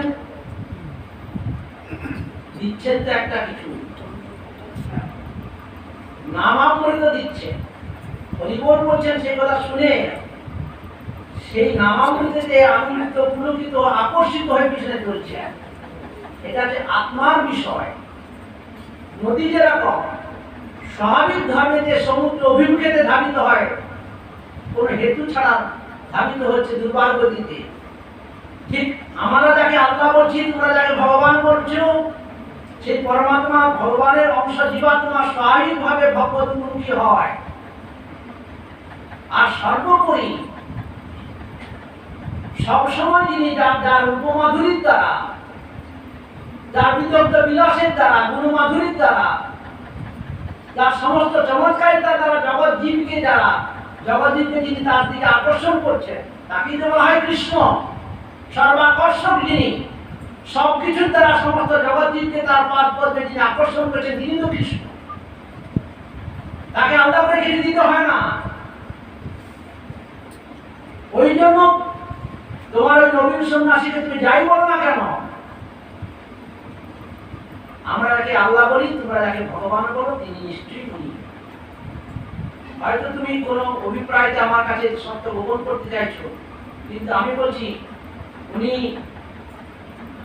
নিজের ইচ্ছানুসারে স্বেচ্ছায় যেখানে খুশি উনি যেখানে যান, কেউ ওনার গতিপথে কোনো বাধা বিপত্তি কোনো রাখবে না।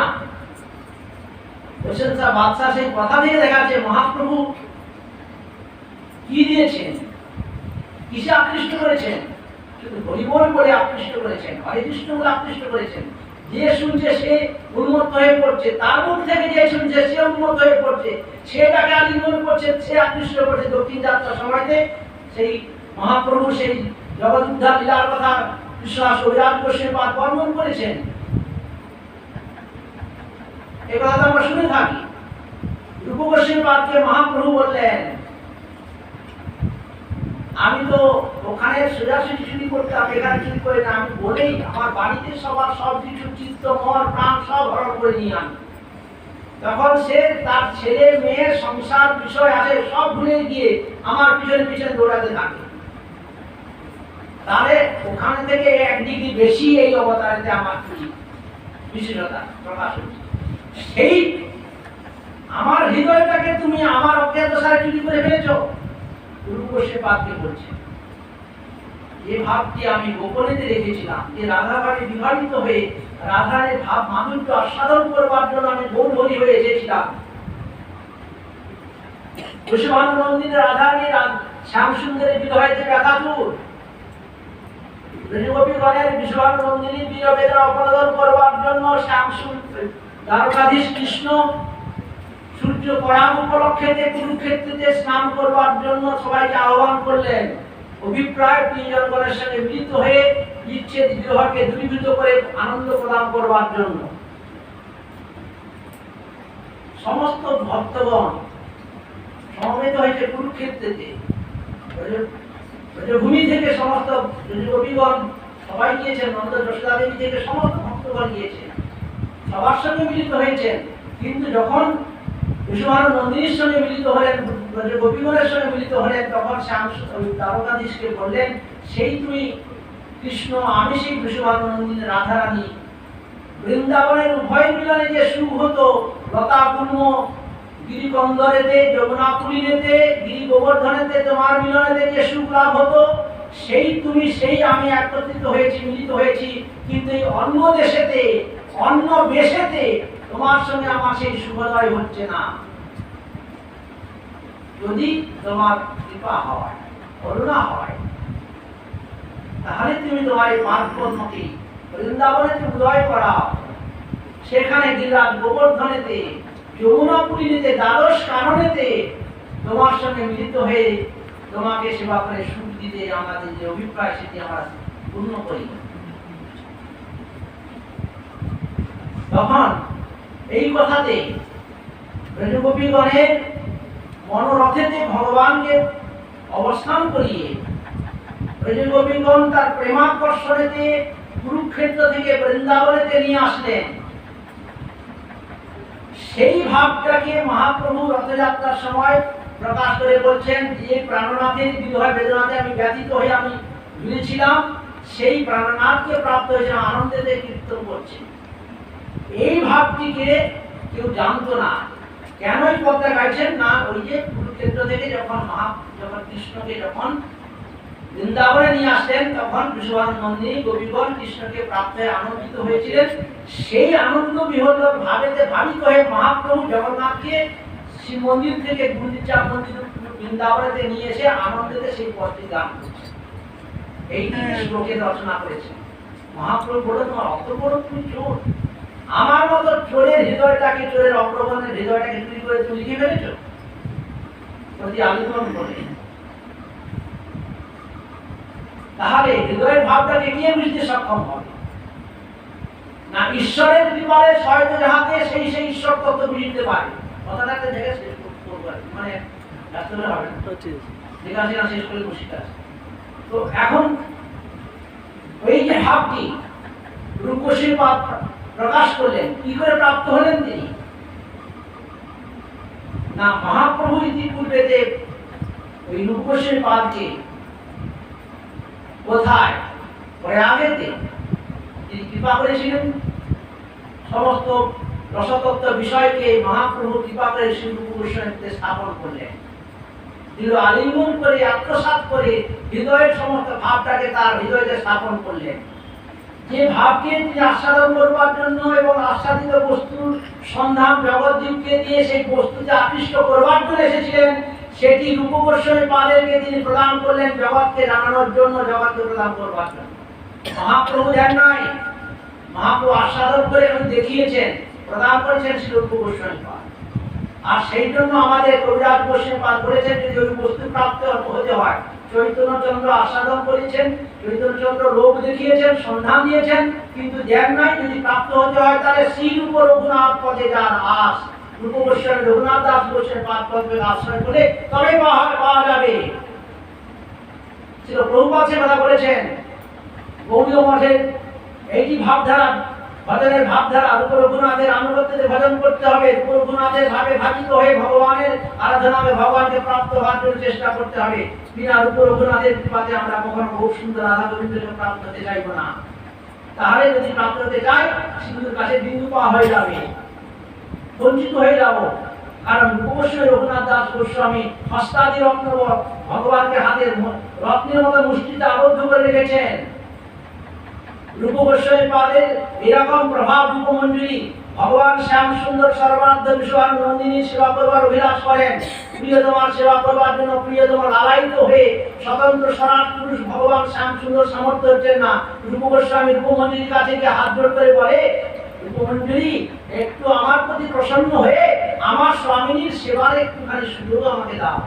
ভগবান যার কাছে গিয়ে শিব স্বামী রাধারানীর সেবা প্রার্থনা করেছেন, শিল প্রভুপাদ বলছেন, আমার গুরুপদ ভগবান বলছেন, গুরুপাদ পদ বলছেন, সেই রূপ গোস্বামীকে যদি আমি জীবনের সর্বস্ব করি, তাদের যদি পাদ পদ্মকে আরাধনা করি, তাদের যদি কৃপা হয়ে যায়, তাদের কৃপাতে অনায়াসেতে আমি রাধা গোবিন্দ গোস্বামীর সেবা লাভ করতে সক্ষম হব। কিন্তু আমি যদি সেই রূপ গোস্বামী পাদের ভাবকে না বুঝি, গুরুপাদ পদ্মের হৃদয়ের ভাবকে না বুঝি, তাদের কৃপা লাভের জন্য যদি আমি চেষ্টাশীল না হই, কি করে হবে? শুনিয়াছি সাধু মুখে বলে সর্বজন, শ্রীরূপ কৃপায় মিলিয়ে যুগল চরণ। শ্রীরূপের কৃপাতে যুগল চরণ প্রাপ্ত কি করে? আমার সেই গুরুদেবদের কথা বলেছেন, প্রভুপাদের কথা বলেছেন, কেন প্রতীতি হচ্ছে না? গুরুপাদ পদ্মেতে বৈষ্ণবেতে আমার সেই প্রকার গুরুভক্তি বৈষ্ণব ভক্তি হয় না। আমার অনেক সেবা অপরাধ রয়েছে, আমার অনেক গুরু অপরাধ রয়েছে, আমার অনেক অপরাধের কারণেতে আমার চিত্তটি সেখানে নির্মল বিশুদ্ধ হতে পারে না। কঠিনতা প্রাপ্ত হওয়ার জন্য গুরুপাদ পদ্মের এই নাম মন্ত্র আমার কর্মেতে প্রবেশ করলে কি হবে? পাথরের পরে বীজটা পড়ে যাওয়ার জন্য অঙ্কুরিত হচ্ছে না, কঠিন হৃদয়তে অঙ্কুরিত হচ্ছে না। যদি হৃদয়টিকে কাঠিন্যতাকে দূরীভূত করে যদি উর্বর করা যায়, উৎসর ভূমিতে উর্বর করলে অঙ্কুরিত হতে হবে, সক্ষম হবে। গুরুদেব সেই কাঠিন্যতা দূরীভূত করবার উপায় করেছে। সেই উপায়টি কি? তুমি পুনঃ বৈষ্ণব করে সেবা করো, সতত গুরুপাদ পদ্মের সেবা করে, গুরুপাদ পদ্মের প্রসন্নতা বিধান করে। তোমার কি করলে গুরুদেবের সেবাতে সুখ হচ্ছে সেটা নয়, গুরুদেবের কি সেবা করলে গুরুদেব প্রসন্ন হবে তদচিত সেবা করতে হবে। বৈষ্ণবগণের প্রসন্নতা বিধান হবে কি করলে, সেইটা বুঝে বৈষ্ণবগণকে সেবা করতে হবে। আমার ইচ্ছা হলো আমি এটা এরকম করে দিলাম, গুরুদেব প্রসন্ন হন বা ভগবান প্রসন্ন হোক না হন, আমার তো সুখ লাভ হলো, এইটা সেবা নয়, প্রসন্নতা বিধান নয়। যদি কোনো জীব সেটা বুঝে গুরু বৈষ্ণবের প্রসন্নতা হেতুটাকে অনুভব করে যদি সেটা প্রসন্নতা নিয়োজিত হতে পারে, তাহলে গুরু বৈষ্ণব যদি প্রসন্ন হন, তাহলে তার তখন ভজন সার্থক হবে। তাদের কৃষ্ণ ভজে মানে গুরুর সেবন, মায়াজাল ছুটে পায় শ্রীকৃষ্ণ চরণ। চৈতন্য মহাপ্রভু যে কথা বলেছেন, আমার সেই প্রকার ভক্তি, সেই প্রকার বুদ্ধি, সেই প্রকার বিচার ভাবনা হওয়া দরকার। আমার হয় নাই বলে, আমি অমানিক মানব হতে পারি না বলে, আমি সুনিশ হতে পারি না বলে, আমার মধ্যে লাভ পূজা প্রতিষ্ঠা, আমার মধ্যে অনেক অভিমান অহংকার থাকার জন্য, ওই অন্তরায় থাকার জন্য গুরুদেব করুণাময়, কিন্তু করুণাটা আমার মধ্যে সঞ্চারিত হচ্ছে না, সেটাকে দূরীভূত কি করে করবেন? ততদিন গুরুপাদ পদ্মের কাছে প্রার্থনা করুন, বৈষ্ণবগণের জন্য অকপট হৃদয়তে শরণাগত হন। আমার সামর্থ্য নাই, যে কথা আমাদের নর্তন ঠাকুর বলেছেন, আপনি কৃপা করে আমার 6 বেগ দমন করে 6 দোষ শোধিত করে আপনি আমাকে কৃপা করুন।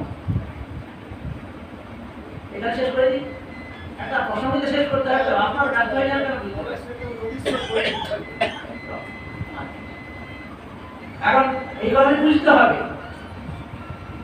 মহাজনগণের পথকে অনুসরণ করে আমাকে নিষ্কপট হৃদয়ে বৈষ্ণবের সাথে প্রার্থনা করতে হবে। আমার সামর্থ্য নাই নিজেকে সম্পৃক্ত করতে। আমার কোনো সামর্থ্য নাই, আমি জানি এটা আমার পক্ষে অনুচিত, ভজন প্রতিকূল, কিন্তু আমি এটাকে পরিত্যাগ করতে পারছি না। আপনি সামর্থ্যবান, বা আপনি যদি বলেন তাহলে আপনার প্রার্থনাতে ঋষিকেশ, ভগবান ঋষিকেশ আমার সমস্ত ঋষিকগণকে, আমার ইন্দ্রিয়গণকে তিনি প্রশমিত করে দিবেন। যদি হরিদাস ঠাকুরের কথাতে, হরিদাস ঠাকুরের কৃপাতে, ইচ্ছাতে যদি লক্ষ্য হেরার দুর্বাসনা স্বল্প সময়ে দূরীভূত হতে সক্ষম হয়, দেবর্ষী নারদের কৃপাতে যদি জ্ঞানের হিংসাবৃত্তি যদি মুহূর্তের মধ্যে যদি তোমার দূরীভূত হতে সক্ষম হয়, তাহলে আমার গুরুপাদ পদ্মে যদি আমি সত্যি সত্যি যদি প্রণত হয়ে সকাতার প্রার্থনা নিবেদন করে যদি কৃপা লাভ করতে সক্ষম হই, তাহলে আমার পরিশুদ্ধি হতে সময় লাগবে না। কিন্তু সেই শরণাগতিটুকু আমার না, যেটুকু আছে সেটা লোক দেখানো। আমি যে তিনটা দণ্ডবত প্রণাম করছি বা যা কিছু করছি, আমার একজন ভাই বলতো বৈষ্ণব সেবাতে গিয়েছে, অনেক মাংসা ভোগ লেগেছে, খুব লোভ হয়েছে, যদি একটা মাংসা পেতাম, দিবে কেন? সবাইকে দিবে কি? ভক্তদের দিবে। আমি তো ভক্ত নাই, দিবে কেন আমার? আমার একটা মাংসা দরকার। সে মাংসা ভোগের কাছে লম্বা হয় 60 টাকা দণ্ডবত হয়ে পড়ে আছে, অনেক সময় পড়ে আছে। তার অভিপ্রায় ভগবানের কৃপা না হোক, আমাকে ভক্ত মনে করে যদি একটা মাংসা দেয়, বুঝছেন? গুরুদেবের খুব ভক্ত, গুরুদেবের খুব প্রিয়জন, গুরুদেবের খুব প্রিয় শিষ্য, এটা মনে করি, এটা নয়। কেউ আমাকে মনে করুন না করুন কথা, আমার মধ্যে কি করে প্রশ্ন হবে? শাস্ত্রে বলেছেন যত শাস্ত্রের সিদ্ধান্ত তাই সেই অনুভব করতে সক্ষম হবে।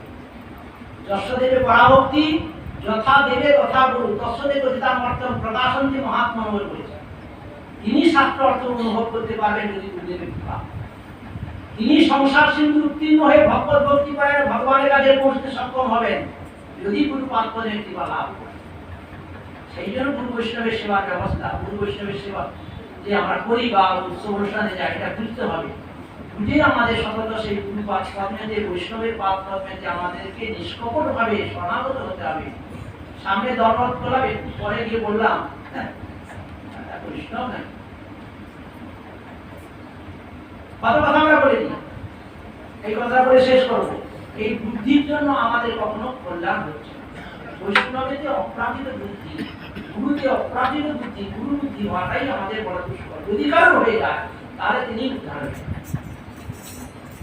যদি কোনোদিন সেই গুরুদেব গুরু বুদ্ধি না হয়, বৈষ্ণবের যে অপ্রাকৃত বুদ্ধি না হয়, তাহলে কিন্তু ভক্তি রাজ্যে প্রবেশ করতে পারবে না। আরও গুরু সেবা বলে শাস্ত্রীতে সেই জন্য বলেছে, আগে প্রথমেই গুরুদেবকে যদি সুন্দর করে ভক্তি করতে না পারে, ভগবানকে কিন্তু ভক্তি করতে পারে। এই জন্য আমাদের সকলের চেষ্টা করতে হবে। ভক্তি রাজ্যে প্রবেশ করতে গেলে, ভক্তি লাভ করতে গেলে, সংসার দুঃখ থেকে নিবৃত্তি লাভ করতে গেলে, ভগবানকে প্রাপ্ত হতে গেলে বৈষ্ণবগণের অহিতিকি করোনা ছাড়া কোনো গতি না হয়, কোনো গতি না হয়। ঠাকুর বলেছেন না, যাহার প্রসাদে ভাই এ ভব করিয়া যায় কৃষ্ণ প্রাপ্তি হয় অনায়াসে বলে বলেছে। কথা তো আমরা কীর্তন করি, বুঝি না, সেইটাই বুঝতে হবে, সেই চেষ্টা। বৈষ্ণব উদ্বেগ পাচ্ছেন, রাত 5 সময় হয়ে যাওয়ার উদ্ভুত তাপও খুব হয়েছে। যাই হোক, মনটা আমার খুব বিশ্বনা ছিল, আপনাদের দেখে আনন্দ হলে কথা বলে মনটা দেখে কৃষ্ণতা দীর্ঘ কৃপা আশীর্বাদ করুন, যেন আপনাদের কৃপা আশীর্বাদেতে এরকম অবিশ্বাসের ভগবানের কথা মনোকীর্তন করবার, মনোকীর্তন করবার সৌভাগ্য লাভ হয় এবং শ্রবণ কীর্তনের মাধ্যমে পরিশোধিত হয়ে বিশুদ্ধ ভগবানের বৈষ্ণবের সেবাতে করতে পারে। সেই কৃপা করুন, বাঞ্ছা করতে